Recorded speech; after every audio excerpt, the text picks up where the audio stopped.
Joe talks about Joe. And now, your host, Joe Slepsky.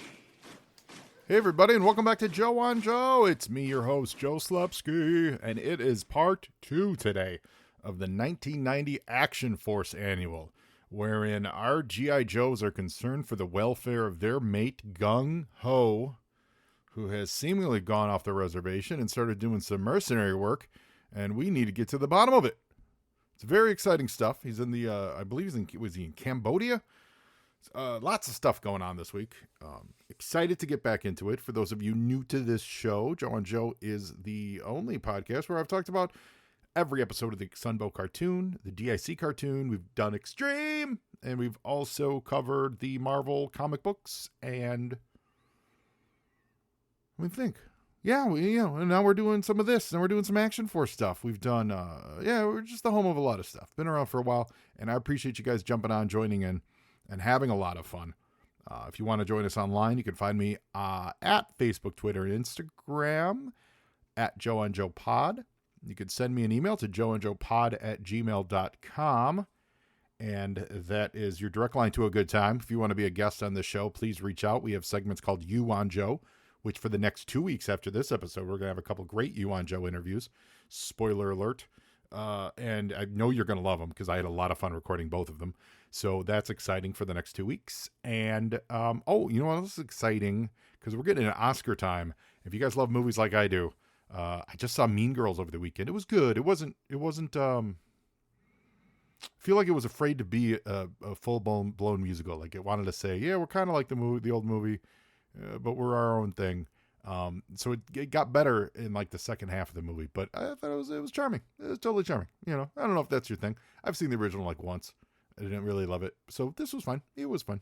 Anyway, but yeah. So if you want more in-depth look at things like Mean Girls, give our great sponsor, the Movies in a Meal podcast, a listen. They talk about all the latest movies. The Golden Globes just happened. I'm sure they had some thoughts on that. Oscars are right around the corner. They're going to have thoughts on that.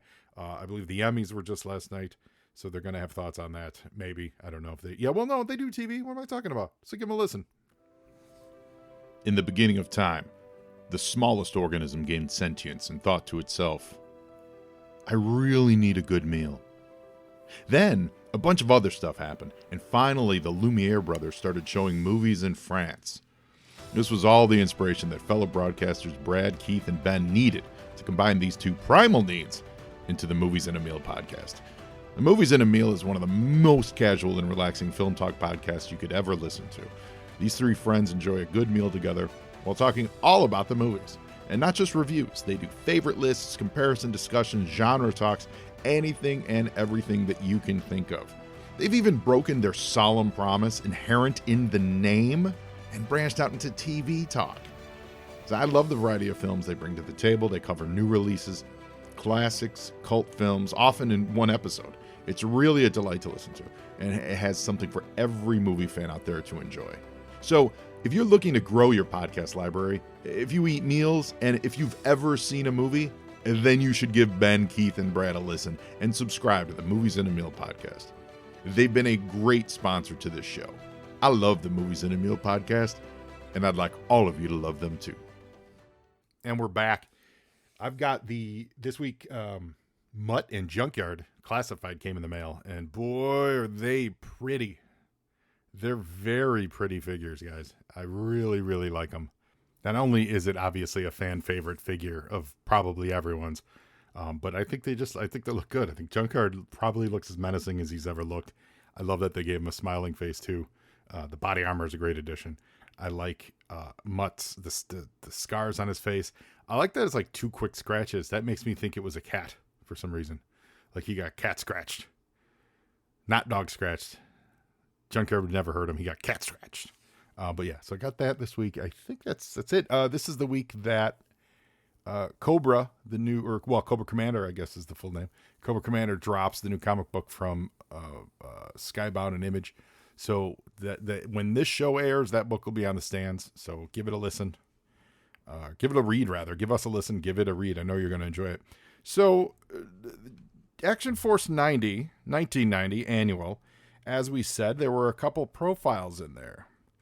We said there were some games. We covered the games last time. So we're gonna get to part 2 of the story today.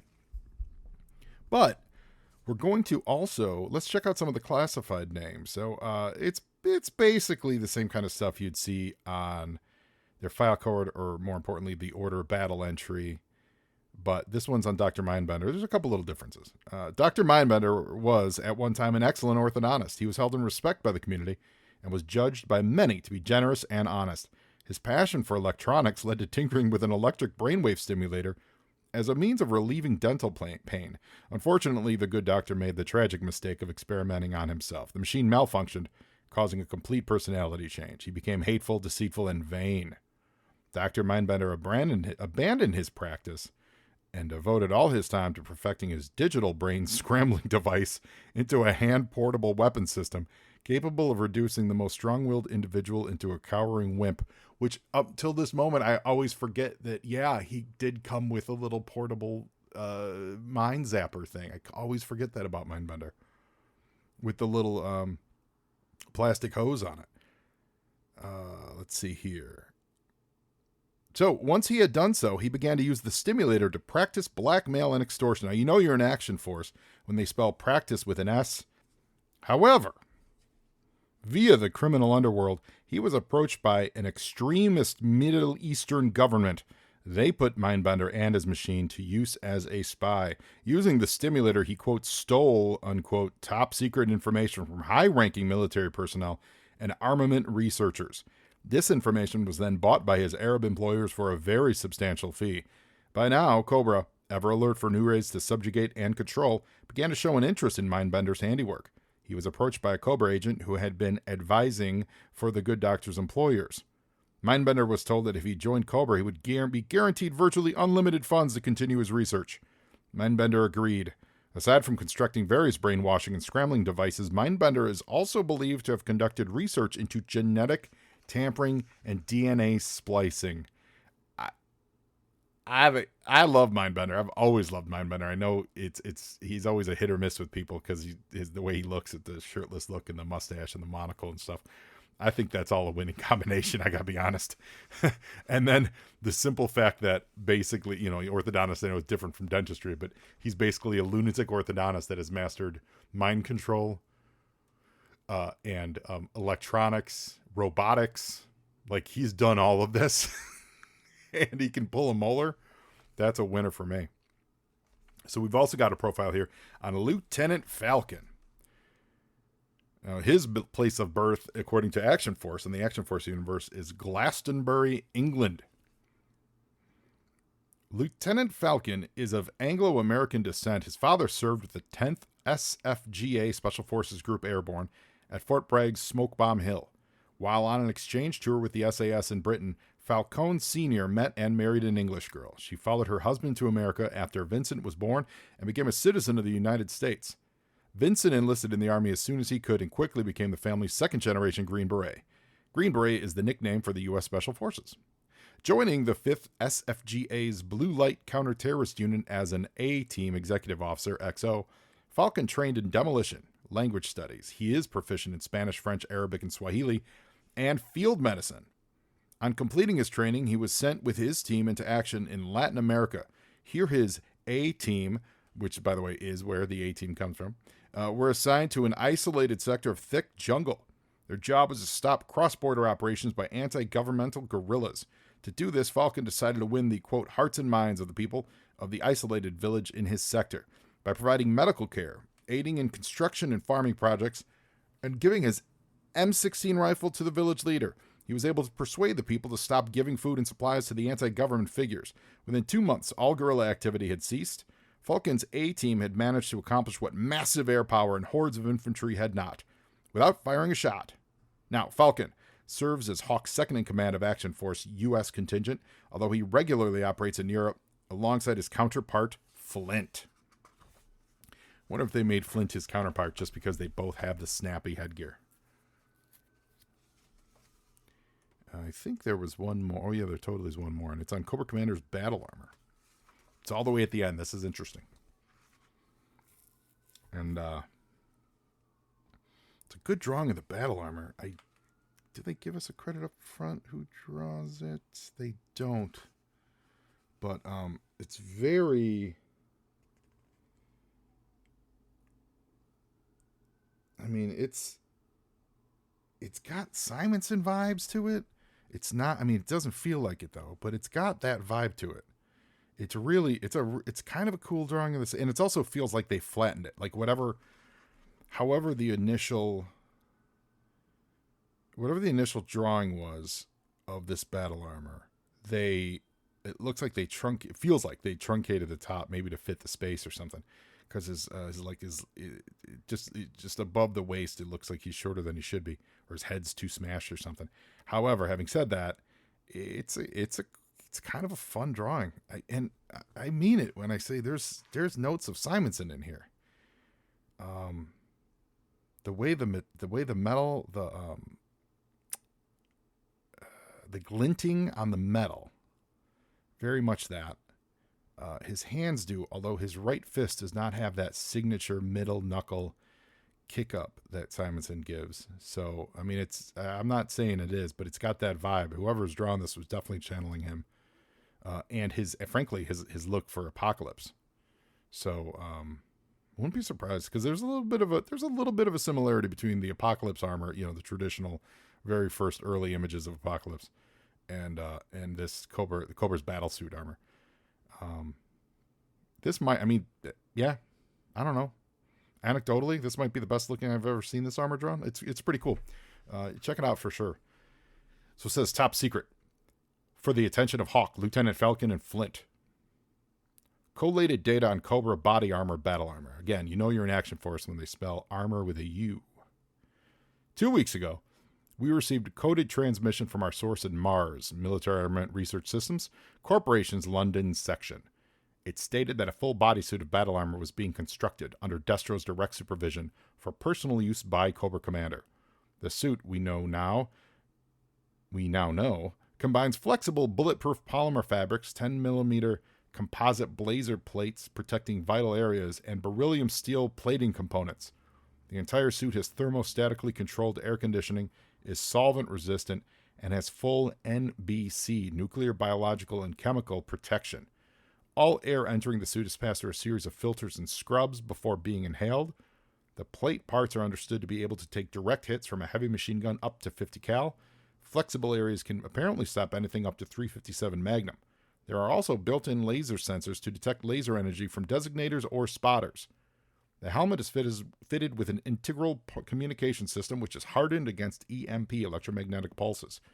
It also has internal readouts for environmental quality, a miniaturized with an S, computer display, and an HMS helmet-mounted sight that can be tied into Cobra fire control systems via a neck socket. We suspect that the helmet is an anti-tamper device with direct hookup to half-pound plastic explosives. Make unknown. With so much protection, we can now expect to see Cobra Commander much more frequently on the battlefield. But it is generally felt that we won't have to worry about Cobra outfitting whole units with this suit. Each one costs as much as a jet fighter. Regards, Lady J. I dig that write-up for a couple reasons. One, it uses a lot of aspects that Destro uses in his normal, the references, the beryllium steel, the targeting computers. That's all very Destro-centric product. And it makes sense that if at some point Cobra Commander would say, hey, Destro, you've got all this great stuff, this beryllium steel helmet, all this tech, make me a suit of armor that reflects all that. That makes this battle armor make a lot more sense than the comic book, the Marvel Real American Hero edition, which was Fred built this in his basement. So this makes me like this battle armor even more. And I do like the battle armor just because it's crazy. But this kind of description makes me like it even more. I think that's pretty cool. So that's that. And we're going to go back a couple pages. Here we go to part 2 of the story called Rogue Delta. And it's Out of Time, Out of Mind. And here we go.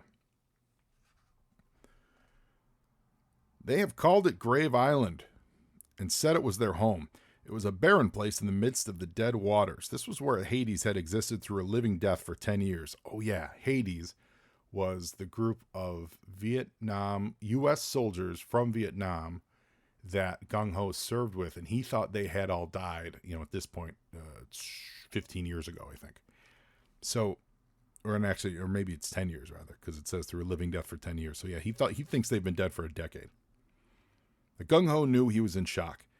It was an effort just to stay sane and keep the thought of ghosts from his bewildered mind. But here was Ed Barry telling him about Grave Island. Ed Barry, his friend, who he had been told had died in 1972. Yeah, so yeah, 1990, 72. Yeah, it's like 18 years, 17 years.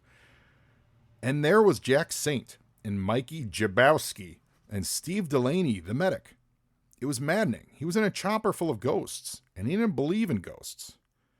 We got shot up pretty bad, but about 20 of us made it to Grave Island, and we were laid low there, Ed was saying. And we've been fighting from there ever since, put in Saint gleefully. Fighting, managed Gung Ho, a catch in his voice. Well, sure, Lafitte, said Jabowski in his lazy drawl. This war may have been carrying on for nearly 1/4 century, but that doesn't mean Orpheus stops fighting. Horror filled Gung Ho. They thought the Vietnam War was still going on. They were still fighting it. He knew at once that he had to tell them up front it was over. He knew at once that to tell them up front that it was over might seriously affect their belief in him. But what about you, Etienne? Asked Ed. We thought you were dead. Well, I was hurt bad, he managed.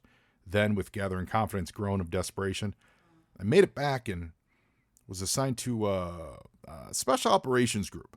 I heard you guys might still be alive, and so I came looking. Now, there were so many questions, so much confusion, Gung Ho could barely cope with it all. Funny, though, murmured Delaney. We radioed High Command at Saigon several times to ask after you, and they said you never made it. Yeah, and every time the supply ships came down, we asked the pilots after you, added Ed.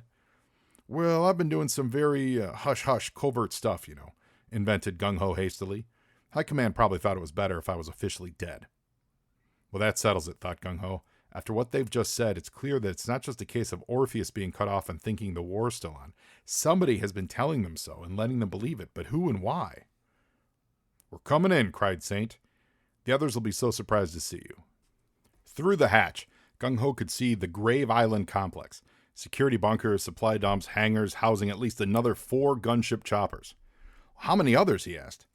Well, there's about 50 of us now, counting the replacement squads they dropped in, yelled Ed over the rotor noise. About 16 of us will be faces from the good old days. But do you know what? He added, this'll kill you. Only 16 of Orpheus, 17 counting you, have made it this far, and guess who's among them? Rain Keene. Gung Ho grimaced inwardly. Rain Keene had been a tough, ruthless soldier. He had been the only man in Orpheus Gung Ho had not liked. Their rivalry was legendary, so he'd made it too, huh? One face from the past I won't be pleased to see. But old scores had no place here. He had to think fast and find out what was going on. And then he had to rescue his old comrades from a nightmare war they'd been tricked into fighting these past 10 years. Hawk passed the field glasses to Tunnel Rat and wiped his brow thoughtfully. It's marked on the map as Sandbar 70. Got no proper name, Cutter whispered to them from behind. I guess that should have been a whisper. Looks a little more substantial than a sandbar. Emplacements, dug in. They've been here a while, years perhaps. Tunnel Rat lowered the glasses. Getting in won't be easy. Well, what about storm drains, sewage ducting? Asked Hawk. That's your specialty. Maybe, nodded Tunnel Rat. Ooh, I got a Night Force Tunnel Rat this week too, thoughtfully. But are any of you going to want to follow me down one? Well, we'll see, said Hawk. Then he shook his head in despair. God, Cutter, this is such a mess. Well, at least we know why Gung Ho has gone rogue. A pretty good reason, if you ask me. And if Hades is composed of his old squad, then there's a good deal more than the well-being of one Action Force operative to be considered here. I know, said Hawk. Let's get back to the whale and form a game plan. I think our best bet is a bit of covert reconnaissance. How about leading Jinx and Falcon in there via the storm drains, Tunnel Rat? I can do, boss, replied the sturdy commando. Right. Though I've got an idea Falcon is going to hate the idea. I hate the idea, announced Falcon, after a lift ticket had lowered him and Jinx onto the whale to join the briefing. Lifeline's been telling me about some of the things that lurk and quiver in the mud around here, and I am not too keen on meeting them. Not only that, but the water around here is rich in chemical poison. Need I go on? Nope, said Hawk dryly. But if Lifeline knows all about it, then he'll be able to patch you up when you come out. You mean if, added Tunnel Rat with a wicked smile. Falcon groaned. Sorry, Falk, laughed Hawk. But I need the recon led by an officer who can think for himself. You may have to make some difficult decisions. So we'll be standing by in support.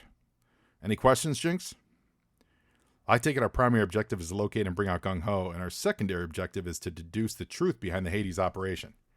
Well, that's right, replied Hawk. It's a very British conversation here. Whilst you're going in, lift ticket, Wild Bill and Lifeline will stand off in the Tomahawk, ready to pick you up at a moment's notice. Leatherneck will join Cutter, Jay, Roadblock, and myself on the Whale, ready to launch a diversion in the outer defenses. And before we do all that, I'm going to spend about an hour on the radio to our top brass discovering exactly what they say we can do in this nightmare.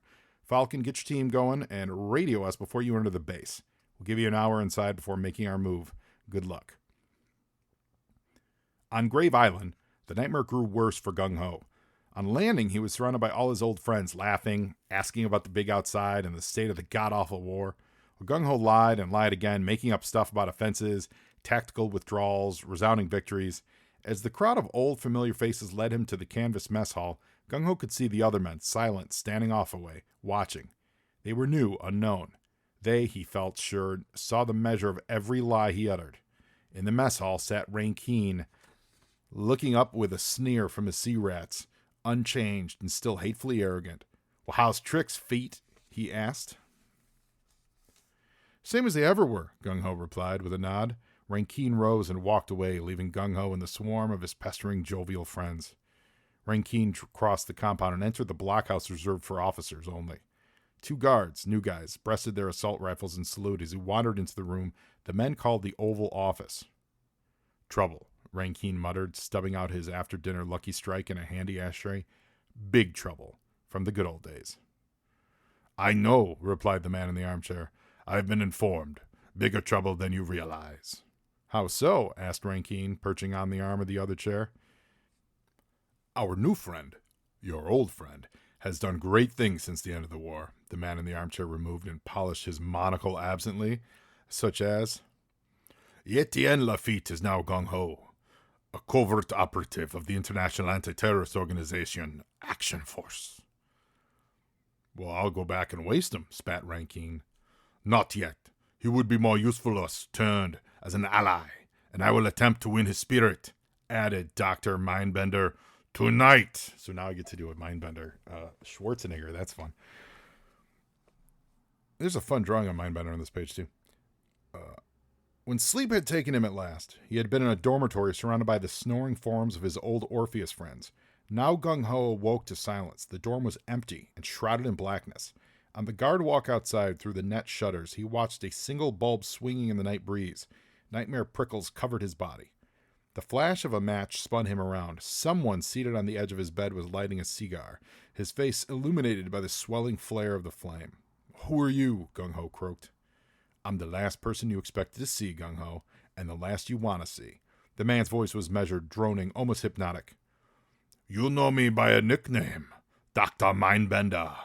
Gung Ho tried to move, but his body wouldn't budge. It is much too late for that, my friend. I'm in control here. Kind of a Schwarzenegger, Eastern European weirdo. I don't know what's going on with his accent. I'm in control here, announced Mindbender in the same tones. Relax. Embrace what I'm telling you. Accept it. Curse you, Gung Ho managed, paralyzed. Your friends make excellent shock troops for Cobra. This is a very lucrative arrangement we have here. They all believe they are fighting a worthy war, thanks to my subtle auto-suggestion. I really got to commit to that accent. I apologize. The Gung Ho found he could no longer speak. Cobra found them here 8 years ago, castaways from a forgotten war. Yeah, he's not really Schwarzenegger. He's got a little bit of that, but then he hits his R's like better. It took me just 1 month to convince them utterly that war was still a reality. After 8 years operating as river pirates here, earning a fair-sized amount, I realized it was time to use them for bigger operations. Teeth clenched. The frozen Gung Ho shook like a man in a fever. Don't fight it.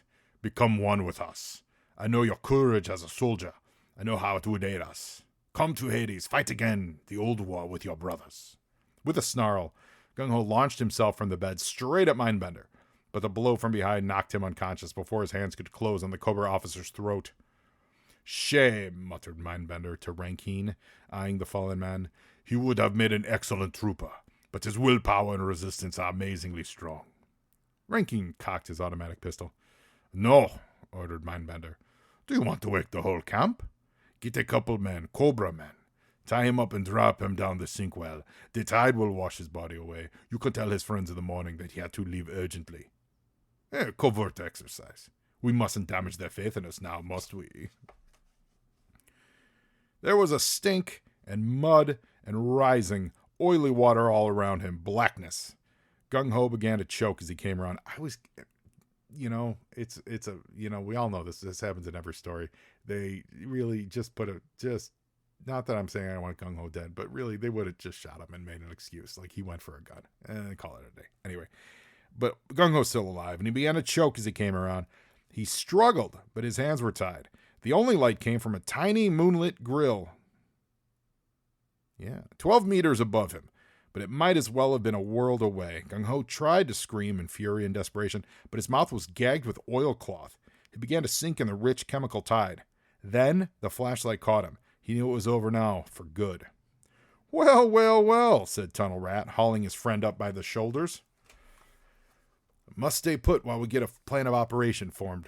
Hawk out." In the dim light of the whale's cabin, Hawk put down the walkie-talkie and turned to his team. "Cobra," he hissed, sitting on a stockpile of gold and weaponry acquired through delusion. The show just keeps getting better and better. "What do we do?" asked Cutter. "Well, Falcon's got Gung Ho, so let's pull him out and leave this party behind." Leatherneck was clearly angry.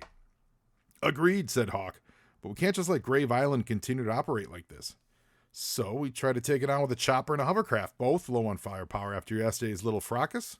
Beneath Lady J's scorn, there was unavoidable logic. "Action Force still has 17 hours left to close this case, by whatever methods we can call on. We've still got time to deliver a punch here that Cobra won't survive." Hawk frowned, then lifted his mic again. "Hawk with Rogue Delta mission calling home base Manila. Come in, Manila." "Manila here. Go ahead, Rogue Base Delta leader." "Map reference to follow. I'm requesting maneuver," and again, French spelling maneuver with an O. "Hammerbow." Repeat, hammerbow. Code word firefall. Do you copy? "Hammerbow, firefall. Acknowledged. Please wait for confirmation. Manila out." Jay raised her eyebrows thoughtfully. "You're not playing games anymore, are you, Hawk?"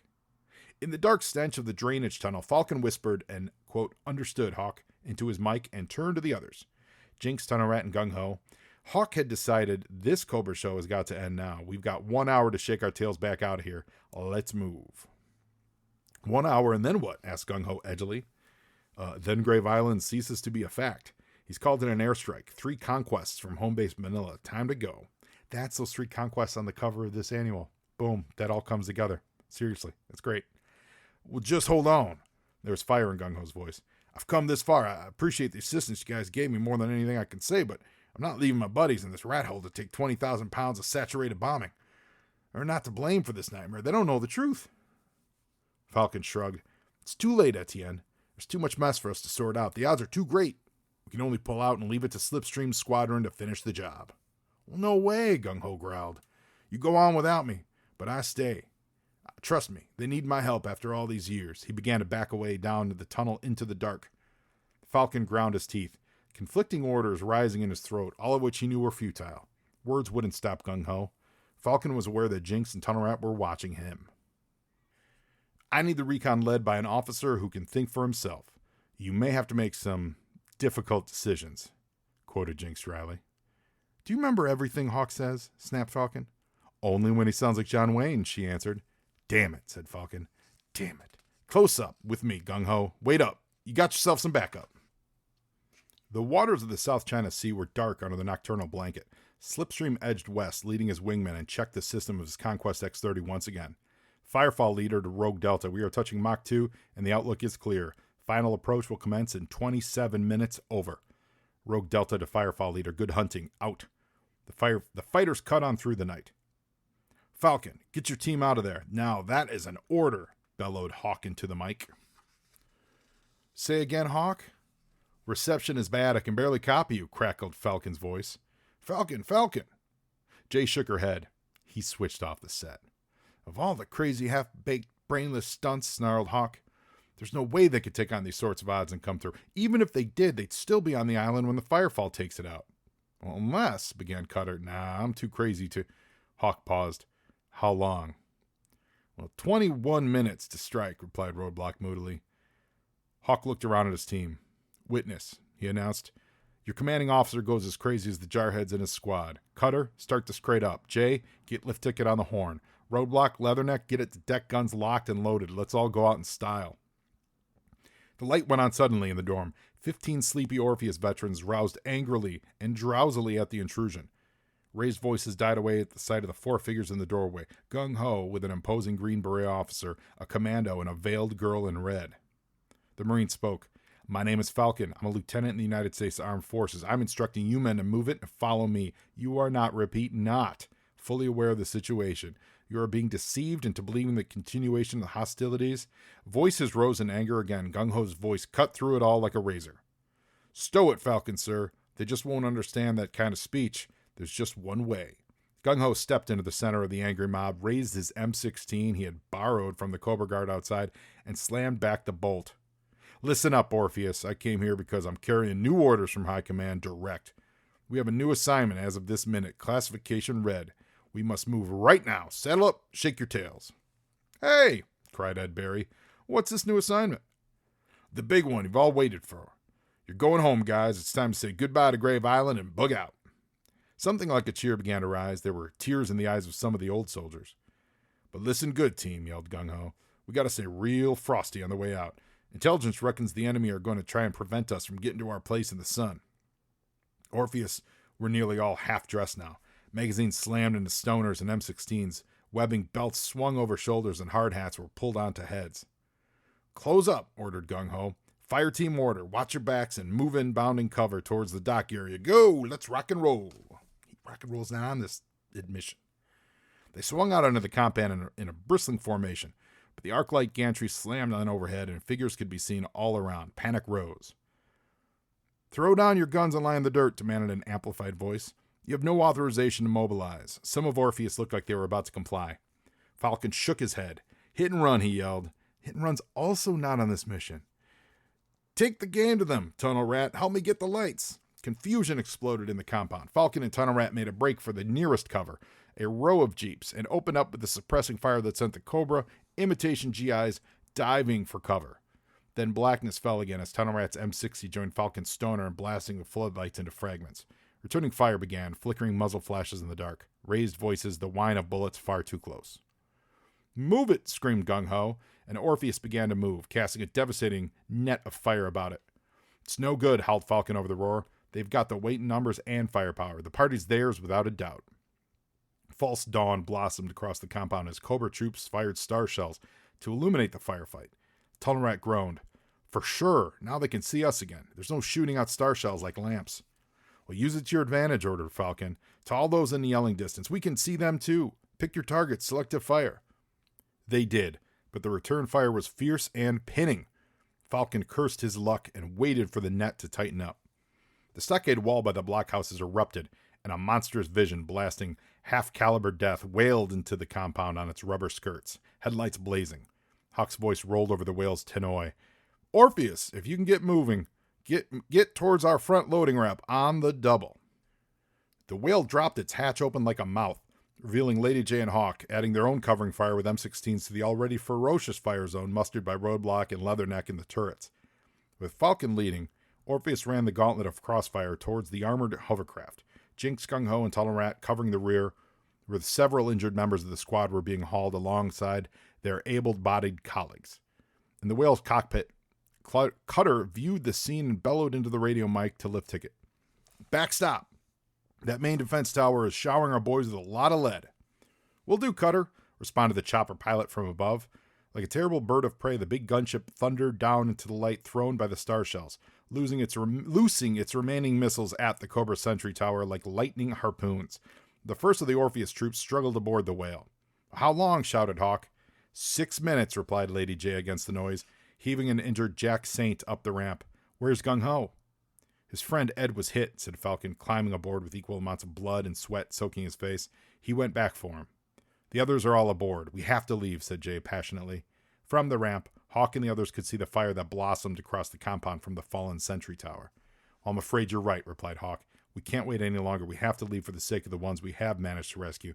It's what Gung Ho would have wanted. Hawk turned and bellowed up the companionway over the stinging of bullets on the hull. Close the ramp. Get us out of here. The whale rose and swung away from the fire zone towards the dead waters, the wrath of Cobra hammering at its heels. Surrounded by fire, Gung Ho hurled aside his empty gun and heaved Ed Barry to his feet. Leave me, mumbled Barry, but the action forcer ignored the plea. I'm getting you out of here too, Gung Ho began, but his words trailed off. A figure stood before them, black against the fire. Rankine raised the .44 Magnum with a grin. Time I settled our old debts, he said. I always knew you'd be the one, said Gung Ho evenly. You didn't need any of Mindbender's persuasion, did you? You just went along with this whole sham for the money. You never cared about Orpheus. You just sold it out to Cobra, helped to turn it into a terrorist pack called Hades. You helped delude these men who called you brother. The hammer on Rankine's .44 came back. You're just like you were back then, a grunt with a big mouth. I'm shutting you up, Feet. Etienne Lafitte smiled. Enjoy your victory, brother. Grave Island is about to welcome an airstrike courtesy of Action Force. Rankine's eyes flickered skyward. Unsure for a moment, Gung Ho lunged at him, and the two GIs fell back, grappling like madmen. Between them, the .44 fired again and again and again. Slipstream's flight of 3 conquests slipped over the ground, like arrows in the night, the huge power of their wing-mounted ordnance falling, like apocalyptic fire, burying Grave Island's living nightmare forever. The glow of the conflagration could be seen across the delta. The Tomahawk swam up through the smoke from the blaze, hooking north towards distant Ho Chi Minh City. I repeat, said Wild Bill into his radio. We got him and his friend Barry. They're both injured, but Lifeline's patching them up. He says they'll make it. It appears Gung Ho had some old score to settle. We're heading home now. See you on the outside, Hawk. In the chopper's cargo hold, Gung Ho, a bandage around his shoulder, helped Lifeline make Ed Barry more comfortable in the sling stretcher. Well, that was the closest yet, remarked the medic with a sad smile. Yeah, but it was worth the effort, replied Gung Ho. That living hell had gone on for too many years for these men. Well, what about Mindbender? Asked Lifeline. Do you believe he's really dead? Gung Ho shook his head. I'll never believe anything about that monster. He knelt by the stretcher-bound Barry. You okay now, Ed? Barry managed a weak grin. I have a feeling there's a lot you're going to tell me, brother. I missed a lot of life through all those lies, right? Right. But we're really going home now, for real? Gung Ho nodded. The last dust off, Ed. Back to the outside, he said. Barry seemed to relax. At last, he said, to his eyes on the twinkling lights of the Ho Chi Minh City beneath him. Then he smiled. Good night, Saigon, he said. So, it's a fun story. I guess we don't need to know how Gung Ho got out. But, I guess we're to assume Gung Ho won that fight. So Rankine took those 45s, or 44 caliber shots. The chopper must have touched down and grabbed him. I guess I like the way it just seems to have wrapped up pretty quick. There's only so much space they had, I guess. I feel like, yeah, I don't know. Yeah. So, it's a fun story though. It's very shades of Braddock Missing in Action, Rambo 2. Yeah, Rambo 2. Rambo 3 was the one in Afghanistan. Rambo 2, the Chuck Norris Braddock movies. Very reminiscent of that stuff. I dig it. That was a lot of fun. So that's it. So next week we've got a You on Joe, which I know you're all going to want to listen to because we are talking about the fabulous new Taschen-sized gigantic tome of an omnibus, The Art of 3D Joes, with Carson Metaxas. So come on back next week and we'll get you some. So for that, now you Joe, and Joeing is half the battle.